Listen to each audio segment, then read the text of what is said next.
አንዳንዴ ልክ እንደዚህ ይሰማሃል። አልጋ ላይ ተኝተሃል፣ አካልህ በጣም ደክሞታል፣ ግን ጭንቅላትህ እንደ ማሽን ይጮሃል። ነገ ምን ይውጠኛል? ያን ሰውዬ ለምን እንደዛ አልኩት? የገንዘብ ነፃነትም የለኝም። ሺህ ጥያቄዎች። ሰዎች አትጨነቅ ይለዋል፣ ግን እንዴት የሚለውን ማንም አይነግርህም። ዛሬ የምነግርህ ስለ ጽንሰ ሀሳብ አይደለም፣ አሁን ካለህበት የአእምሮ እስር ቤት በሰከንዶች ውስጥ የምትወጣባቸውን 5 ሚስጥራዊ ቁልፎች ነው። አትጨነቅ የሚል ምክር ሰምተህ ደክሞሃል አይደለ? እኔም ዛሬ ምክር አልመክርህ፣ ይልቅ አእምሮ ሲጮህ ወዲያው ሚውት የምታደርግበትን 5 ቀላል ዘዴዎችን እሰጥሃለሁ።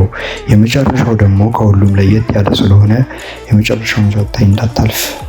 የመጀመሪያው ዘዴ ቀጠሮ ማስያዝ። አእምሮ የሆነ ነገር ይዞ መጥቶ ሲነዘንዝህ አሁን አልችልም በለው። በቃ ቀጠሮ አስይዘው። ከሰዓት 11 ሰዓት ላይ ሻይ እየጠጣሁ እጨነቅልሃለሁ፣ አሁን ግን ሌላ ስራ አለብኝ በለው። አእምሮ እንዳሻው እንዲረብሽ አትፍቀድለት፣ ፕሮግራም ያዝለት። ሁለተኛው ዘዴ ቀዝቃዛ ውሃ፣ ዘኮልድ ሾክ የምንለው። በጣም ሲጨንቅህ ሂድና ፊትህን በቀዝቃዛ ውሃ ተለቅለቅ። ያ ቅዝቃዜ ፊትህን ሲነካው አእምሮህ ድንጋጤ ውስጥ ይገባና ጭንቀቱን ረስቶ ወደ ሰውነት ይመለሳል ማለት ነው። ልክ ስልክህን ሪስታርት እንደምታደርገው።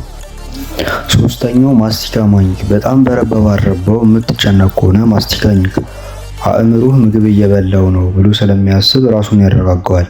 ሰላም ባይሆንማ ምግብ አይበላም ነበር ብሎ ስለሚያምን ጫናውን ይቀንስልሃል። ዘዴ 4 ዘሃሚንግ ፓወር። ለሰዎች እንግዳ እንዳይመስል ብቻህን በሆንክበት ጊዜ አፍን ዘግተህ የሚል ድምፅ አውጣ። ይህ ንዝረት በጉሮሮ አቅራቢያ ያለውን ቫገስ ነርቭ ያነቃቀዋል። ይህ ነርቭ ለሰውነትህ ዘና በል የሚል ቀጥተኛ ትዕዛዝ የሚያስተላልፍ የሰላም መስመር ነው። ዘዴ 5 ዱድሊንግ አርት፣ መቸክቸክ። በመጨረሻም በወረቀትና ስክሪፕት ወስደህ ዝም ብለህ መስመሮችን ሳል። ስነ ልቦናው እንደሚለው መቸክቸክ አእምሮ የተወሳሰቡና መግለጫ ያጡ ስሜቶችን ወደ ወረቀት የሚያፈስበት የራሱ ቋንቋ ነው። ይሄ የልጅ ጨዋታ አይደለም፣ የአእምሮ ሕክምና እንጂ። አንዳንዴ አእምሮ የሚነግርህ ነገር ሁሉ እውነት አይደለም፣ ዝም ብሎ ወሬ ነው።